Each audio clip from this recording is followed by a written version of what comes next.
Damn, Gemini. Luckily, I already shuffled and meditated and prayed because as soon as I turn the camera on, you get cards coming out. This is the only one that I see so far that is face up, and it lets me know that this too shall pass. That you're getting on with that ass. This one looks reversed to me, but it's upside down. Okay. Have you ever tried sleeping with a broken heart?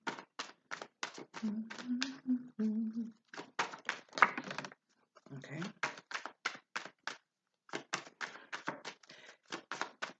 I got a Queen of Pentacles reversed and a Tower over sideways.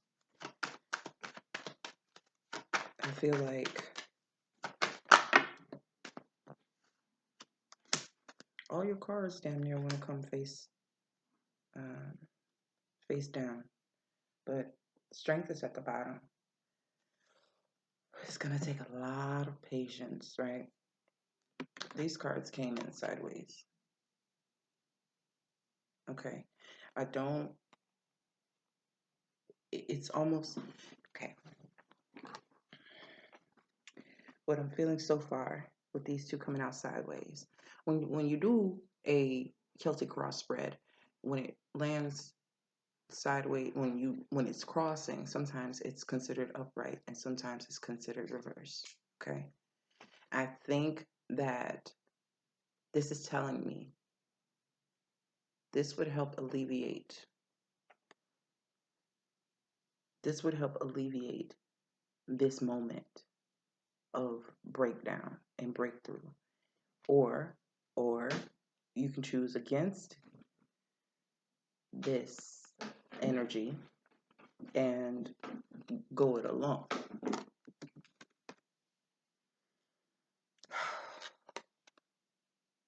It's almost, there was a card sitting between these two that came face down, and I'm going to get to it in a minute, but this is showing me that what you're trying to wade through is just the tip. In the beach, when you're on the beach and you're walking through the sand and then there's a drop off and you go under the water, that's the type of feeling I'm getting, that you've only scratched the surface of this situation. So now let's reveal the rest of this energy.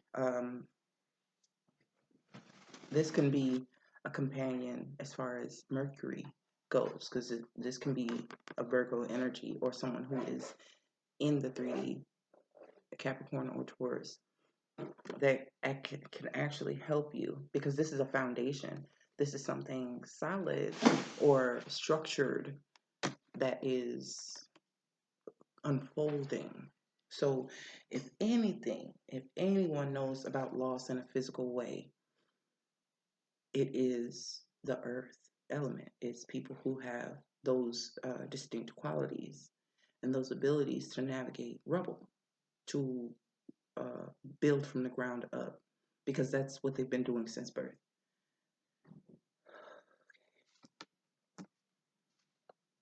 We have a situation involving kids, children, hometown,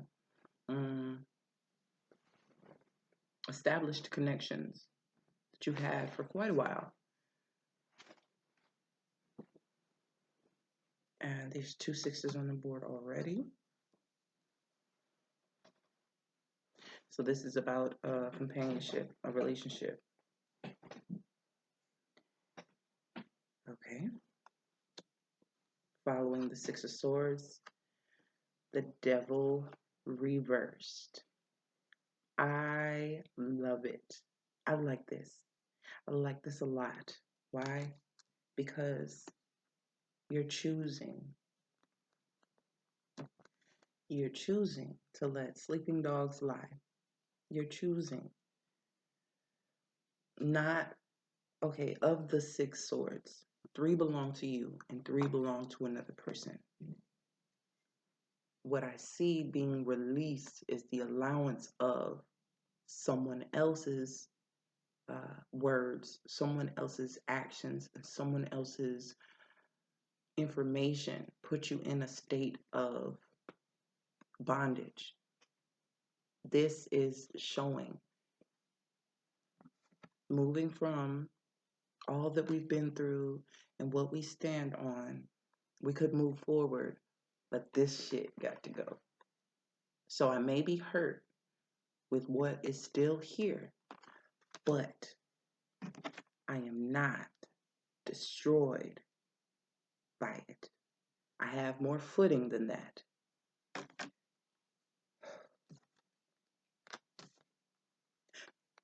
I didn't. I said Virgo, right? I said Virgo. I said Virgo. It's Queen of Pentacles, Mercury in retrograde.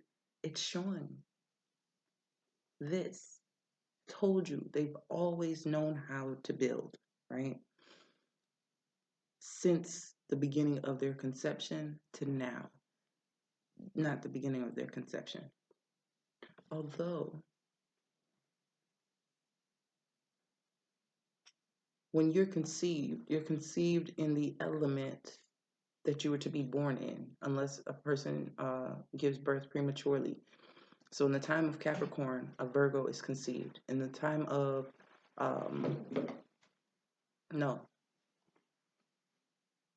yes, I'm greasy. Yes. In the time,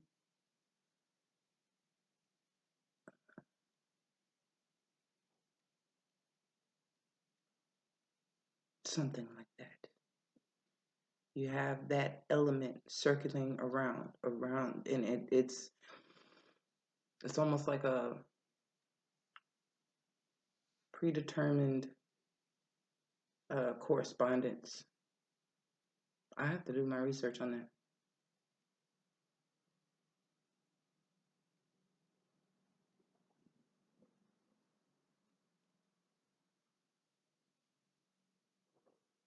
Mm, mm. No, no. I think my understanding says if a person, they're conceived in another mutable sign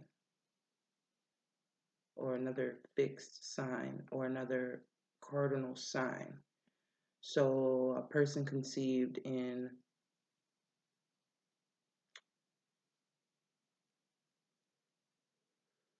Pisces season is to be born a Sagittarius. A person conceived in Virgo season was conceived in Sagittarius. Yeah, did I just say that? Conceived in Sagittarius season. Born in Virgo season. Person conceived in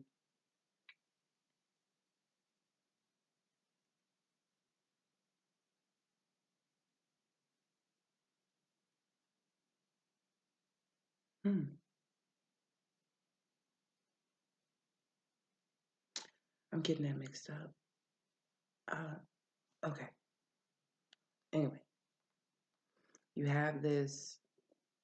My stomach is talking to me. You have two twos, two sixes. Oh, the devil is considered a six as well. It's a 15. 5 plus 1 is 6.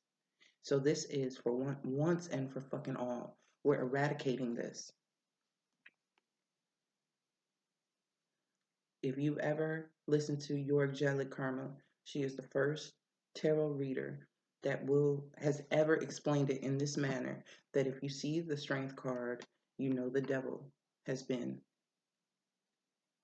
around. She says lurking.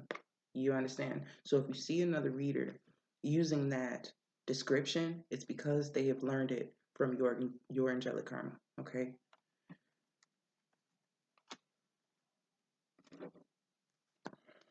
What else is coming of this? Okay, Gemini.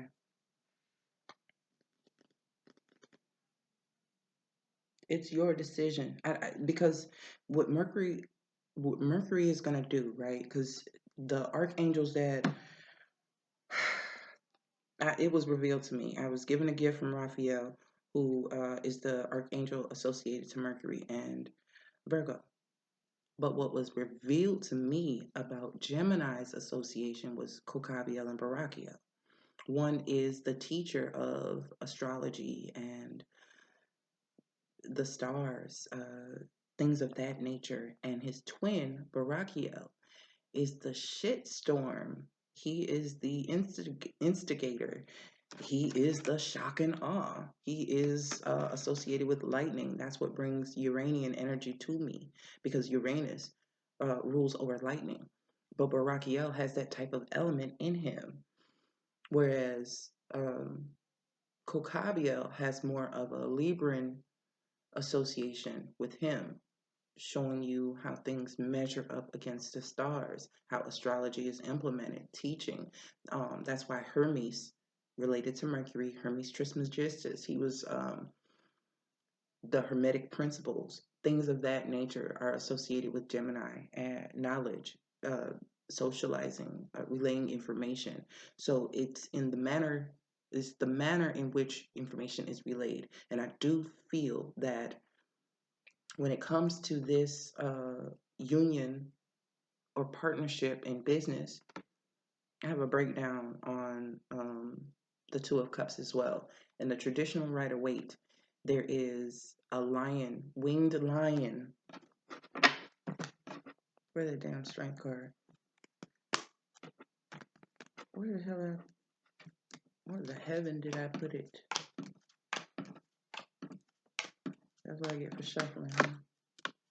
I don't see it right now. There's a winged lion in the Two of Cups in the traditional Rider-Waite deck, right? And it talks about two people in partnership. Because it's linked with Cancer, people assume it's romantic. But in all actuality, the caduceus is not an intertwining of for health. It's an intertwining for commerce. It's, if you see a caduceus with one snake, if you see a staff with one snake, that's Asclepius. That is health. That is medicine. That is healing. That's not what the Two of Cups is about. It's about an exchange. It's about partnership and mutual satisfaction, mutual benefit. So when it comes to the emotional realm, two people are invested emotionally, but two different senses of what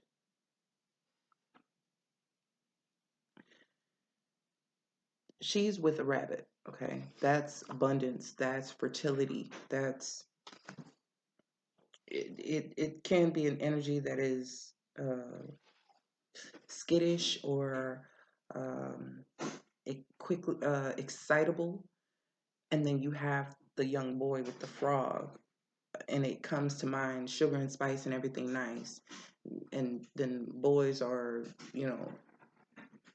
um, I don't know, there's something else. Okay, there's two different involvements, two different intentions for what this Two of Cups means to each of them. So somewhere in there, lines got crossed. And lines got crossed. Okay, so you have Three of Swords belonging to one person. Their view, their experience, their pain is far different than the other person's experience of pain, trauma, in relation to what has occurred within the past. So when you have this devil energy reverse, and we saw that strength card there, it trumps the damage that can be, it doesn't, it extinguishes almost.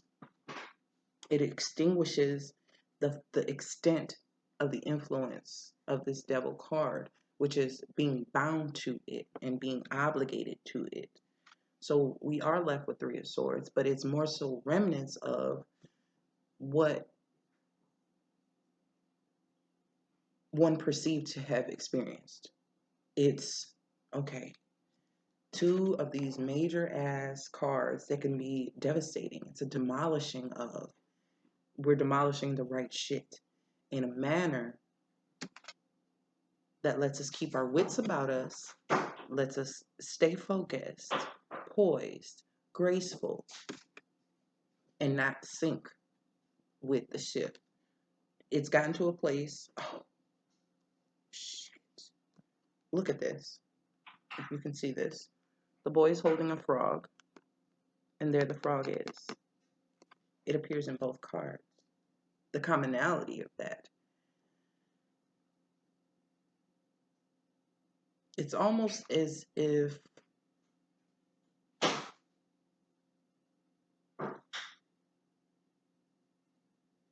the thing that did not break you. I picked that up for a reason. The thing that did not break you is what you will find the answers in. It's like we still have this to deal with,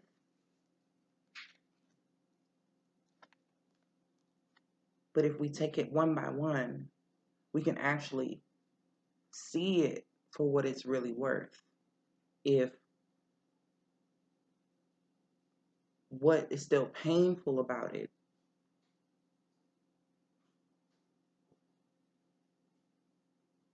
means that we have common ground that still holds this together, or if it's too different, too imbalanced for us to continue.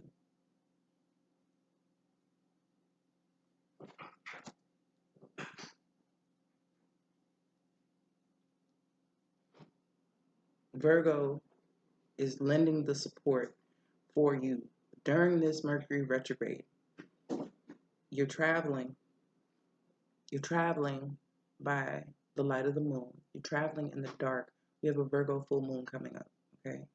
You're traveling in the dark, but who else knows how to navigate the damn dark but the hermit? They put themselves in this type of position in order to see clearly. If you're flooded with lights and artificial lights all day, and you turn out the lights, you can't see shit. But after a while, your eyes get acclimated to the dark, to the point where you can start to see shapes, you can start to see figures, you can start to see movement, you can start seeing things with a different sense of sight than when everything was bright and sunny and you were having a good time. So this is not, to me, indicating necessarily a dark night, because it's not all a lost cause. You still have, it's like having repairs done in a home because there's damage, but you only need to cut out a certain part. It didn't get into the studs of the wall. It didn't get into the actual foundation and root of it. It's like we can remove this wall or this window. There's damage here, but it does not deteriorate or destroy the whole structure. So rely. This Mercury retrograde is about accepting help from people who know just a little bit more than you. And this is the theme that I'm seeing. And it's okay that you don't know everything. It's okay. It's okay to ask. If you've seen a situation in work that it has gone downhill before and you know the errors of the past, but you do not know how to course correct or to keep the same thing from reoccurring, that's when you ask someone who can see in the dark how to navigate it. Because you keep hitting the same damn iceberg, Titanic. You keep hitting it over and over and over, and it's very repetitive. So this time, let's take the trauma out of it. Let's take the end result that you always keep getting out of it and seek your lighthouse. You have eyes that can assist you. They can see it. So please, please let them help. Let them help you. Let them help you. Let them help you.